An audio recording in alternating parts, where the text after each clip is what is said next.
Hola, chicos y chicas. Buenos días, buenas tardes, buenas noches. Vamos a hablar acá de la Revolución Mexicana. Bom dia, boa tarde, boa noite, tudo bem? Aí, manja de espanhol, hein? É que eu não tava falando espanhol, eu tava falando mexicano.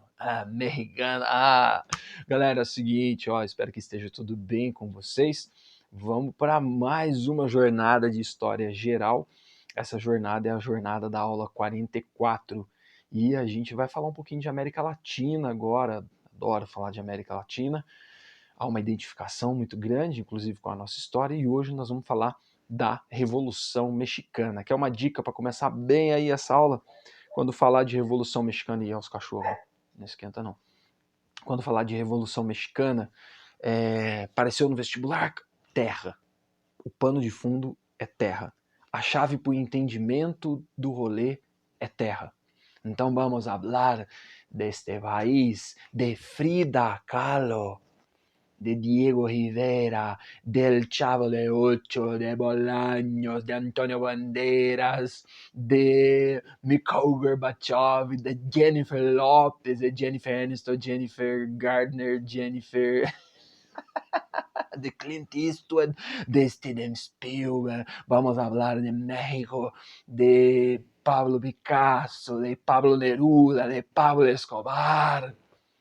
Você entendeu, né, que eu tô zoando? Então vamos lá. Não é hora de zoar, é hora de falar sério. O que tá rolando?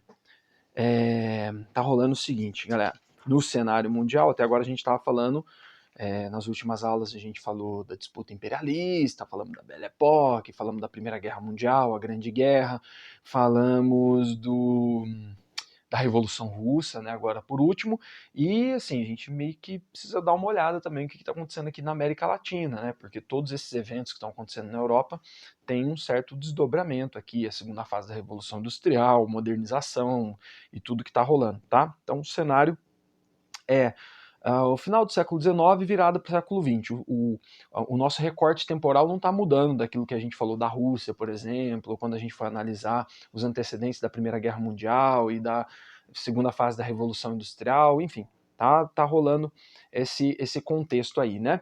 Nesse caso aqui, para a gente olhar, falar um pouquinho do México, né? Nossos objetivos aqui para El Rolê. Prometo que é a última vez que eu vou brincar. É que eu adoro ficar fazendo esse sotaque para irritar os outros, tá? Eu já sei que eu te irritei. Então, vamos lá. A gente precisa compreender o contexto mexicano ali do final do século XIX, começo do século XX. Entender o que está rolando, como é que era a política, qual que é a situação do México nesse sentido, né? Então, isso é um objetivo nosso. É um objetivo nosso também identificar os grupos de oposição ao porfiriato. Ih, César, nem sei o que é porfiriato. Porfírio Dias, nunca ouviu falar? Não tem problema, a gente vai explicar aqui e você vai entender o que é um regime do porfiriato. E el porfiriato, tô brincando. Aí você tem para analisar o processo revolucionário, né, o que estamos chamando de Revolução Mexicana, e a Constituição de 1917. Eu estou na frente do negócio aqui, né? E aí também a gente precisa conectar a Revolução Mexicana, né, esse evento ali da década de 10, com uma arte, que é o muralismo, que é fantástico, vou mostrar para vocês, e vou falar também conectar isso com os movimentos zapatistas atuais. Você tem movimentos atuais no México que estão sempre dando noticiário e retomam essa ideia daí da Revolução Mexicana e tal. Beleza? Então, 3 passos aqui para a gente poder fazer isso. Hoje o nosso rolê não será muito longo, tá bom? Primeiro eu quero falar do México do século XIX, el Porfiriato. Depois eu quero falar da oposição ao Porfiriato e à Revolução Mexicana, o processo ali, o bang da década de 10. E, por fim, a gente vai falar, eu chamei o tópico aqui de fracasso e esperança, porque vocês vão ver como que o movimento, em um certo sentido, fracassou, mas alguma semente ficou ali, existe alguma esperança de mudança até hoje em torno desse assunto, quando se trata da terra com o México, portanto, tá bom? Vamos lá então com calma aqui, para a gente poder fazer a nossa andança na aula de hoje. Aqui, ó, El Porfirio Díaz, El Porfiriato. Vamos lá. O México no século XIX e o tal do Porfiriato. Vamos pensar nesse contexto mexicano. O contexto mexicano é o seguinte, como aqui uma aula de generalidades, né? Vamos pensar assim, o México é um país latino-americano, uma ex-colônia espanhola, né, com todos os problemas que a América Latina, ex-colônia, tem depois dos seus processos de independência, né? E aí você tem, nós tivemos uma aula meio genérica, né, desses processos de independência, das contradições, os grupos que se aliam para fazer a independência, lembra disso? Você tinha ali uma elite proprietária de terra local, né, os crioulos que se juntam com o povão ali para poder romper com a Espanha, mas a estrutura social ainda fica muito bagunçada, com muitas instabilidades, com muitas desigualdades que são reflexos do próprio processo de colonização, né? Então a gente entende bem disso porque a gente vive num país que também passou por um processo semelhante. Então, mesmo após a independência, no caso do México, a independência deles em 1821, você tem muitas instabilidades e uma estrutura social desigual é mantida. Cara, isso é quase regra, né? Aí eu lembro muito do Eduardo Galeano com as veias abertas da América Latina, porque essa é uma condição latino-americana, né, nesses processos de independência, pós-independência, e desses países que nascem nessa lógica caótica e desigual das estruturas que se formam ali. César, então por que a gente tem que estudar o México e não vale só aquela aula das generalidades da América Latina, né? Porque o México tem algumas particularidades. Uma das particularidades, ou posso chamar aqui de um agravante do México, é a seguinte: você tem uma proximidade muito grande com os Estados Unidos. E aí você pode pensar assim, César, mas isso não é de alguma forma bom? Você está do lado de um país que está se desenvolvendo bastante, que vai puxar a economia? Não necessariamente, porque se você pegar a ideia do século XIX, houve uma grande expansão territorial dos Estados Unidos em direção ao oeste, e muitas terras que eram mexicanas foram tomadas pelos Estados Unidos. Né? Então você tem ali conflitos e tomadas de território, guerras e tal, e os Estados Unidos vai incorporar terras que pertenciam ao México. Né? Essa incorporação de territórios tem a sua fase mais importante, finaliza ali essa incorporação em 1848. Então o México ele sofre com essa proximidade dos Estados Unidos, justamente por estar do lado de uma potência capitalista e industrial e com uma expansão territorial, com uma postura imperialista. E o primeiro país a sofrer ali as consequências de perto, com certeza é o México. Né? Outro evento importante do século XIX é a invasão francesa, cara. Então olha só, independência 1821, tomada de território dos Estados Unidos ali 1848, né? Depois, em 1861, você tem uma invasão do México é uma invasão francesa, mas é uma aliança que é feita entre a França, a Inglaterra, a Espanha e a Áustria. E eles vão colocar um cara, vão fazer uma monarquia no México com essa invasão, com o apoio de uma elite mexicana, e eles vão colocar um cara, um monarca lá, que é o Maximiliano Habsburgo, e desde 1861 até 1867, a França invade o México. Aí você fala, cara, por quê? Para encurtar o rolê é o seguinte, você tem um cara, um presidente mexicano chamado Benito Juárez, e ele, tentando organizar o país ali, para encurtar bem a história, ele decide, ou ele escolhe, não pagar as dívidas que o México tinha para tentar acertar a questão interna, né? E aí os países acham isso um absurdo, os credores europeus, e se organizam para falar, não, então vamos pôr lá um monarca lá de uma família importante aqui da Europa, e esse cara vai garantir os nossos interesses lá no México. Eles fazem uma invasão militar mesmo do México nesse período, né?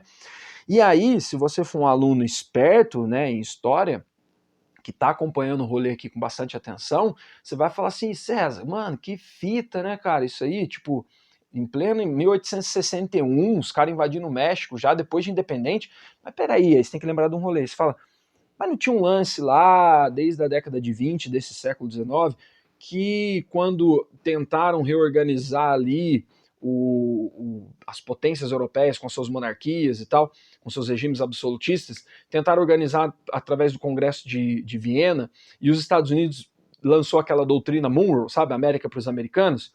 Pô, como é que os Estados Unidos tinha acabado de tomar território do México, e como é que os Estados Unidos deixam então a França, a Inglaterra, a Bélgica, a Áustria, a Espanha e a Áustria invadir o México e colocar uma monarquia lá, cara, os Estados Unidos está fazendo o quê? Tá dormindo? Tá ocupado? Sim, os Estados Unidos está ocupado. Tá ocupado. Olha a data, 1861. Entre 1861 e 1865, os Estados Unidos está muito ocupado com um bang interno, um evento interno. Qual é? A sua guerra civil, a sua guerra de secessão. Então não é à toa que acabou a guerra de secessão, aí você tem uma articulação ali da resistência mexicana, do Benito Juárez, com apoio dos Estados Unidos para tirar essa galera daqui. E de fato eles conseguem, logo na sequência, em 1867. Entendeu? Então, entendi. Pô, os caras aproveitaram. Falaram, mano, vamos aproveitar que os Estados Unidos estão se matando lá e vamos nós, né? Quem sabe do México a gente consegue mais coisa. Mas não deu certo. Essa ocupação francesa, ela é interrompida. Mas é um evento importante aqui do século XIX para a gente poder pensar a história desse país. O Benito Juárez volta ao poder, mas um cara reformista ali, com um pensamento meio moderno, que não agradava a elite mexicana. César, ajuda a gente. Quando você fala elite mexicana, hoje em dia a gente pensa elite, eu penso empresário, tipo gente fazendo startup, investindo na bolsa, essas propagandas aqui. Os caras também não dá sossego com esse negócio de propaganda de investimento, né, velho? Dá um tempo, fosse fácil ganhar dinheiro assim, chupa prego. Aí, eu não sei por que eu faço esses devaneios, cara, depois eu não volto. Agora eu vou voltar. Esse Benito Juárez, ele tem um projeto um pouco moderninho demais para a época, e a elite mexicana não aceita isso. Então lá você também tem, assim como tinha no Brasil, os proprietários de terra, aquela elite rural, é um país ruralizado, não passou por revolução industrial, nada disso. Então aí os caras resolvem, em 1876, dar um golpe para garantir os seus interesses, sabe? Tipo aquele lance ali de uma... igual no nosso caso aqui, guardadas as proporções, tá, gente? Mas aquela república café com leite, uma oligarquia no poder e tal, lá eles têm um processo parecido, da elite toma o poder através de um golpe, em 1876, e estabelecem, olha quanta semelhança tem, né, com a história da América Latina, talvez seja porque a gente está na América Latina. Eles estabelecem um governo ali autoritário, ditatorial, lá eles chamam de caudilho, essa figura, que nem o Porfírio Dias. Cara, esse maluco aí vai ficar no poder, ele tinha eleições fraudadas, tá vendo como é que parece o Brasil? Eleições fraudadas e tal. Esse maluco aí fica na presidência do país como um caudilho, como um ditador, portanto, de 1876, da época do golpe, governando aí numa presidência de fachada, eleições de fachada e tal, ele vai governar o México até 1911, perdão, que quando você tem uma eleição polêmica, que eu vou contar para vocês aí. Então, tipo assim, o cara ficou décadas no poder, né? Garantindo o interesse dos proprietários de terra ali e tal. O que acontece? Esse Porfírio Dias, né? É esse tipo de governo dele, desse caudilho, desse ditador, garantindo aí o interesse das elites, ao mesmo tempo que ele vai tocar um processo de modernização. Aí você bugou, né? Você fala, peraí, César, o cara é um caudilho, ditador, tá representando as elites agrárias, ok? Certo. E como é que ele moderniza o país? Ele modernizar o país não significa necessariamente desenvolver o país. Modernizar é, por exemplo, trazer uma linha de trem. Isso não aconteceu no Brasil? Comparando de novo com o Brasil. Eu gosto de fazer isso porque no Brasil a gente estuda mais, né? E aqui é uma aulinha só para falar de México. Então, por exemplo, lembra ali no século XIX no Brasil que teve uma modernização conservadora? Chegou o trem, a iluminação, não sei o que tal, mas ainda era escravista, agroexportador, latifundiário. Mesma coisa aconteceu no México, guardadas as proporções e as especificidades da história deles, né? Esse porfiriato, esse governo do Porfírio Dias, ele garante os interesses e a concentração de terra ali da galera, que já existia, e aí ele toca um projeto de modernização. Então ele vai modernizando o México, chega a linha de trem. Cara, é a segunda fase da Revolução Industrial. O mundo praticamente está tendo algum tipo de modernização, né? Então as cidades crescem, começa a aparecer alguma coisa de indústria, setores urbanos vão se desenvolvendo, mas em essência o México tem um projeto, né, dentro dessa modernização, também parecido com o Brasil, um projeto agroexportador. O México é um país ainda ruralizado, que depende dessa economia. Por mais que o país esteja ganhando um banho de modernidade, um banho de civilização, o país ainda é latifundiário, agroexportador. E esse modelo do Porfírio Dias garantindo, então, lembra que eu falei que o esquema aqui é terra? Ele garante, então, um modelo de ocupação de terra de latifúndio e concentração de terra. Então, essa modernização, ela intensifica, ela piora, ela agrava um problema mexicano, que é a distribuição de terra, uma estrutura fundiária também muito desigual. E para eles lá, essa questão da terra é importante, porque antigamente você tinha lá no México os ejidos, escreve ejidos, tá? Mas se fala com esse sotaque maravilhoso aqui, mais do sul ali do México, né? De ejidos, que eram terras comunais, eram terras comuns, eram terras coletivas, o termo melhor é esse, terras coletivas. A terra não tem dono, todo mundo usa junto. Essa era uma prática desde dos rolês indígenas lá, dos mexicas, cara. Então, tipo assim, essa terra dessa população mais pobre e tal, que era usada coletivamente, conforme o país vai se desenvolvendo e aumentando a exportação do agronegócio deles lá da época, você vai concentrando cada vez mais. Pequenos e médios produtores ali, pequenos e médios proprietários vão perdendo essas terras, as terras de uso coletivo vão sendo tomadas por esse projeto do Porfírio Dias, de modernizar o país, mas de fazer um país agroexportador, garantindo o interesse e o benefício da elite proprietária de terra. Tudo bem? Terra é a questão central desse processo aqui. Pois bem, e lógico que no meio desse processo, né, nessas décadas que ele está no poder, você não tem ali mudanças democráticas, representativas, o quadro de analfabetismo é ruim, a exclusão social, a pobreza, as cidades vão crescendo de forma caótica, tanto é que, tipo assim, pega um carro, dá um rolê, tem que ser de carro, dá um rolê na cidade do México, dá um rolê em São Paulo, dá um rolê em Buenos Aires, dá um rolê em Santiago do Chile, cara, parece que você tá mais ou menos no mesmo lugar, né? Saindo ali, dando um rolê, não só naquele centrinho que vai o turista, daquele, né, dos lugares embatidos, mas vai dar um rolê mesmo, assim, que você vai, às vezes, respirar um pouco São Paulo nesses lugares, porque a nossa história realmente ela é bem parecida em alguns aspectos, tá bom? Vamos lá, segundo ponto aqui. Então você tem um regime aí que está garantindo o interesse da elite. Beleza, não tem oposição? Tem, vai rolar uma oposição, porque, olha só a contradição, a gente tem falado muito disso, né? Na medida que você vai modernizando o país, cara, você também vai criando grupos ali contraditórios e opositores. Não falei que está crescendo a cidade? Não falei que está crescendo ali atividade industrial, comercial e tal? Então o país ele vai se modernizando e ele vai criando também suas próprias contradições. Se a gente quiser elencar, para ficar mais fácil, né? Quando a gente vira para o século XX, quais grupos que existiam basicamente ali no México que a gente pode apresentar aqui? Bom, primeiro você tinha os conservadores, né? César, quem são os conservadores? Pô, os caras que estão felizes com o governo do Porfírio Dias, mas ao mesmo tempo estão preocupados porque o Porfírio Dias não é eterno, uma hora ele vai morrer, né? Ainda bem. E só que esses caras estão preocupando, ó, tipo, a hora que ele morrer, no regime, né, como é que vai fazer? A gente precisa garantir os nossos interesses e tal. Esses aí os famosos científicos. Uma visão meio positivista, os caras queriam modernizar o país, né, pero no mucho, tá ligado? Tipo, vamos lá, modernizar, mas sem mexer na estrutura agrária e tal. Então eles se beneficiavam com esse regime do porfiriato porque eram a elite, e a elite, tendo posse, tendo poder, quer conservar esse poder. Então, o México do século XX tem um grupo lá que é conservador, está pensando como vai fazer para garantir a lógica depois que o Porfírio morrer.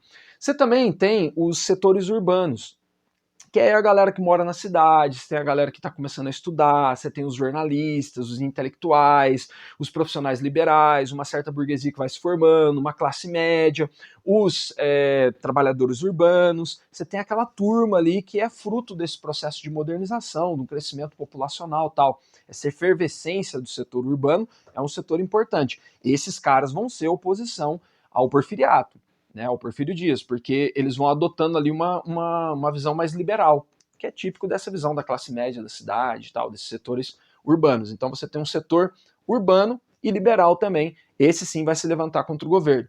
E aí no começo do século XX tem uma classe também antiga, que está vindo aí com muito sacrifício no rolê, que são os camponeses. E é um grupo muito forte, um grupo muito numeroso e um grupo muito barulhento, tá?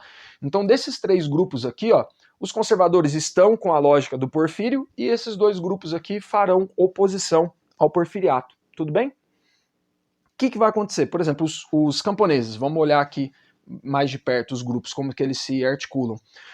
Os camponeses, injuriados e revoltosos com essa situação das tomadas das terras, dos ejidos, né, das terras coletivas, para uma lógica do agroexportadora que beneficiava uma elite muito pequena, esses caras vão começar a se organizar e esses caras vão para a luta armada. liderados por exemplo, Emiliano Zapata ou Pancho Villa, esses caras aí vão se organizar e quando chega ali na década de 10, os caras vão lançar um plano. Na verdade, em 1911, eles lançam um plano que fica conhecido como Plano Ayala.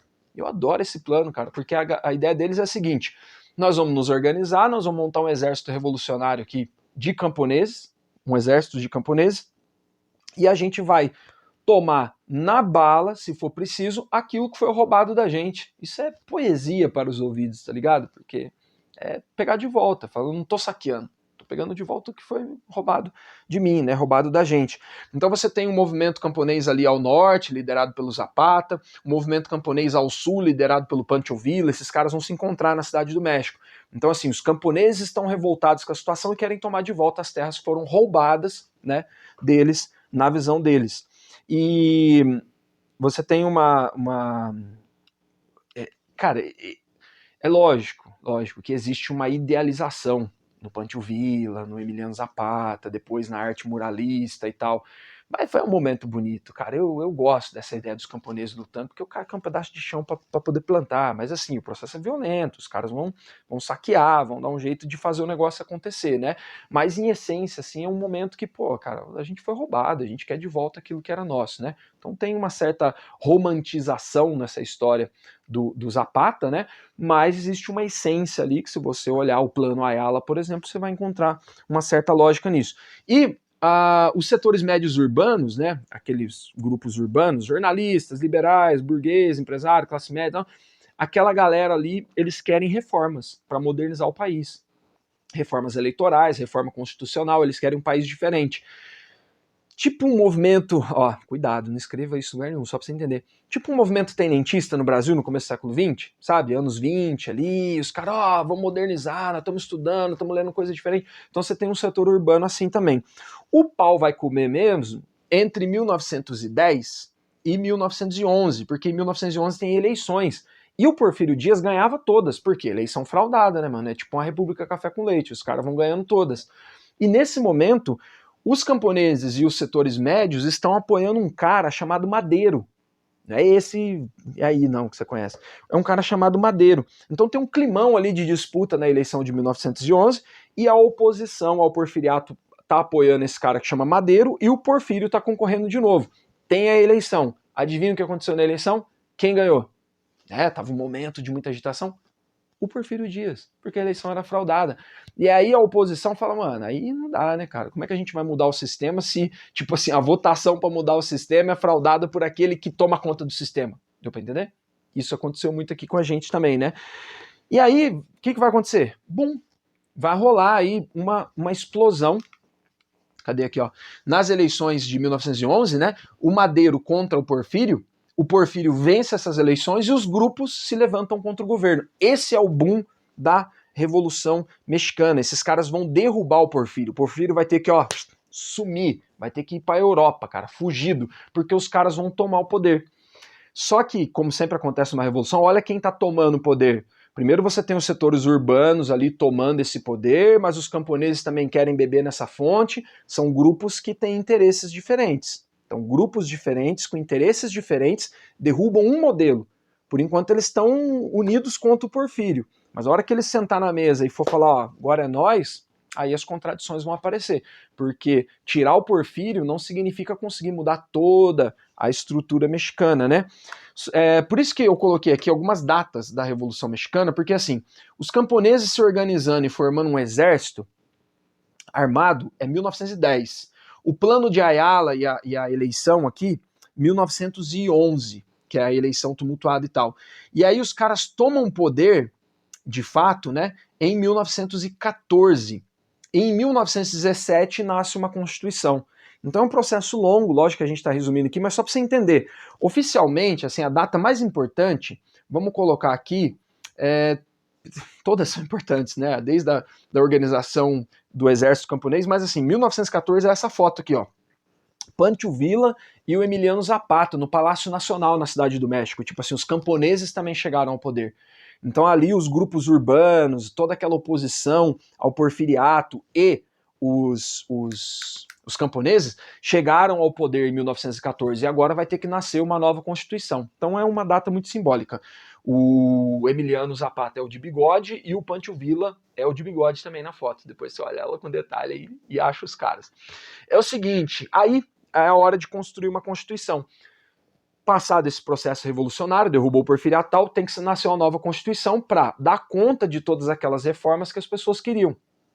E aí essa Constituição de 1917, ela faz algumas reformas liberais, ela garante alguns direitos individuais, ela tem ela dá uma modernizada no país, para você ter uma ideia, assim, nessa Constituição já vem várias questões de leis trabalhistas, jornada mínima, jornada de 8 horas, perdão, salário mínimo, ou seja, você tinha um setor de trabalho urbano desregularizado, então ela mexe na configuração das eleições, quem pode ou não pode votar, as mulheres tem que esperar um pouquinho. Então você tem ali uma série de transformações que reformam o México, saindo do porfiriato e colocando o México no século XX, no mundo moderno, a partir de 1917. César e os camponeses, então. A Constituição prevê a reforma agrária. E aí você fala assim, putz, mano, 1917, ó o clima do mundo, ó. Cheirinho de revolução, cara. Agora vai, né? Não. A reforma agrária não acontece. Por quê, cara? Você fala assim, César, é até difícil um pouco da gente entender isso, mas se liga no negócio. César, eu não entendi. Tipo assim, a galera fez uma revolução, tinha um processo ali que era autoritário, porfiriato, entendi isso, beleza. Uma elite agrária, um processo bem parecido com o nosso, com concentração de terra, tirando terra do pobre para dar pro rico, e os ricos lá no poder, a elite, aí uma hora os setores urbanos e camponeses, os caras derrubam o governo, e senta na mesa e toma tequila e fala, ó, agora nós vamos fazer uma nova Constituição. A Constituição desse novo momento, novo tempo, novo evento, traz no texto a reforma agrária, já em 1917. Olha que doideira. A nossa tá bem longe disso, né? Aí, você fala assim, mas não entendi. Por que não rolou então? Porque é o seguinte, cara, por mais que você tenha uma Constituição dizendo que a reforma agrária precisa acontecer, a parte orgânica dessa concentração de terra é muito forte, cara. E aí não acontece. Aí você vai falar para mim assim, César, não entendi. Você tem a Constituição falando que tem a reforma, por que não acontece? Então eu vou te dar um exemplo. Brasil, 1988. Depois de vários processos autoritários, a gente redemocratiza o país e faz uma Constituição que no seu texto é constitucional a reforma agrária. E às vezes a gente tem dificuldade até de falar disso na escola, que tem alguns alunos que, reforma agrária, cara, é constitucional. Você é um legalista, você respeita a lei, o teu país tem uma Constituição que tem uma reforma agrária. Você precisa ler ela e entender, que às vezes a pessoa é contra a reforma agrária porque não sabe nem o que é reforma agrária. Mas aí, nós vamos ter um momento de estudar disso, tá? Aí o que acontece? Na prática, mano, não rola, porque assim, é muito orgânico. Quem que vai tomar conta dessa estrutura do poder? Quem é eleito lá nessa nova Constituição? Então, assim, aos poucos, essa parte orgânica da concentração de terra e poder no México vai assim, mano, reforma para depois, reforma para depois. Tanto é que a nossa não rolou até hoje. Mesmo estando na Constituição, aconteceu a mesma coisa aqui. E aí, esses setores urbanos, médios, com discurso liberal e tal, os caras são revolucionários até chegar ao poder, depois se tornam conservadores também. E aí, a parte mais frágil dessa corrente aí, o elo mais fraco dessa corrente, que são os camponeses, vão se ferrar no processo, porque a estrutura produtiva do México é dependente do latifúndio. E aí, a reforma agrária não vai acontecer. Aos poucos, os camponeses vão sendo desarticulados e caçados. O Zapata vai ser assassinado em 1919, o Pancho Villa vai ser assassinado em 1923 e pronto, acabou, morreu, pelo menos por enquanto, o movimento camponês por terra. Tá aqui os caras enterrados aqui, ó, o Zapata e o Villa. E aí o que vai acontecer? Esse movimento camponês é desarticulado, vem os anos 30, algumas medidas de alguns governantes mais, vamos dizer assim, populistas, como Cardenhas, por exemplo, tipo um Vargas a vida lá, consegue andar um pouquinho com essa questão da reforma agrária, porque a reforma agrária ela não precisa acontecer 880. Às vezes ela anda um pouco, às vezes ela para e tal. Aí os caras conseguem algumas poucas reformas nos anos 30, depois você tem uma sequência de governos autoritários e ditaduras, que é típico da América Latina. E aqui está uma obra do Diego Rivera, né, dos caras sendo enterrados aqui, e o sangue dos mártires, né, dos heróis aqui da luta, fazendo germinar aqui a terra e tal, mostrando esperança. Essa é a arte muralista deles.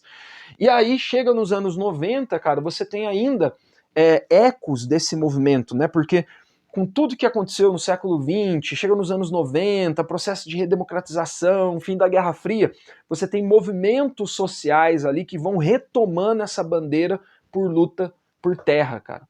E aí você tem lá movimentos sociais como o Exército Zapatista de Libertação Nacional, hoje você tem um movimento lá que todo mundo responde como subcomandante Marcos, né? Os caras têm um apreço por esse passado de luta deles por terra e não resolveram. A verdade, galera, é que terra, liberdade e democracia, às vezes é um pedacinho de terra. A gente tem que entender que a democracia é muito mais do que poder votar. Né? Na questão mexicana, a terra é uma questão central para entender esse processo. Ó, a arte muralista ela é uma arte popular que representa todo esse movimento, que tem uma estética de ir para a rua, ir para o muro, para a parede. Você fala, César, meio grafite, tenta fazer essa ponte aí, vê se dá certo isso. Uma arte mais popular, assim. Não que todos os artistas fossem, mas o jeito de representar essa arte nessa sociedade. Beleza? Eu vou parar por aqui, senão vai ter que fazer outro vídeo, a gente fica num só mesmo. Eu finalizo aí com vocês alguns comentários. Essa foi a aula 44. Obrigado!